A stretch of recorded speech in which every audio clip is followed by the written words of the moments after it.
নমস্কার বন্ধুরা, আপনার নামে কোনো জায়গা কেনা আছে কিন্তু আপনি সেই দলিলটি এখন খুঁজে পাচ্ছেন না।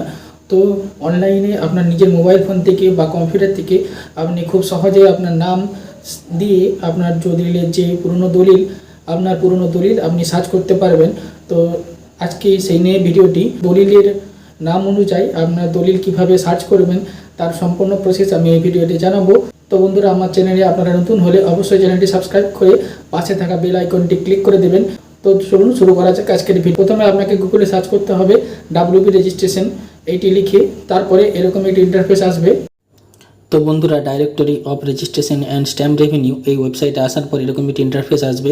এখানে একটু নিচের দিকে স্ক্রল করে নামিয়ে দেখতে পাবেন ই সার্ভিসের মধ্যে দেখতে পাচ্ছেন যে ডিড সার্চিং অফ ডিড, এই যে অপশানটি দেখতে পাচ্ছেন, এখানে আপনারা ক্লিক করবেন। এখানে ক্লিক করার সাথে সাথে দেখতে পাচ্ছেন এখানে 3-4 রকমের অপশান হচ্ছে। এখানে seller buyer party name, search by transaction party date, search by deed number and query number, searching of deed availability status. তা আমি প্রথমটি বলবো, প্রথমটিতে ক্লিক করার পরে বাই সার্চিং নেম।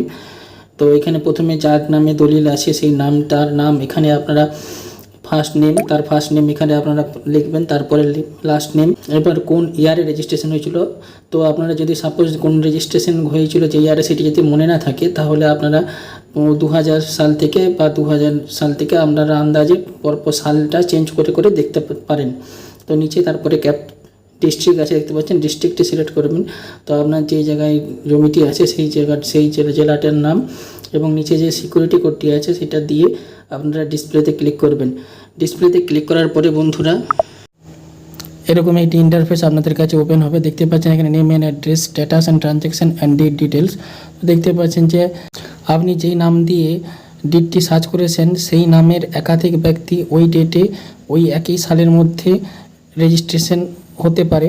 তো আপনারা যেটা মিলাবেন, যে দেখবেন যে আপনারা যে নামটি সার্চ করেছেন তার বাবার নাম কী আছে, বা যদি সেটি মহিলা হয় তার হাজব্যান্ডের নাম কী আছে।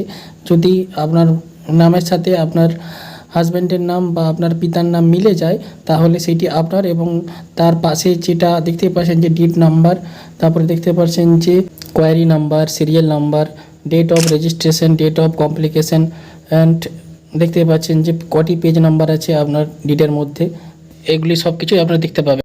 তো বন্ধুরা, ভিডিওটি ভালো লাগলে অবশ্যই একটি লাইক দিয়ে উৎসাহিত করবেন।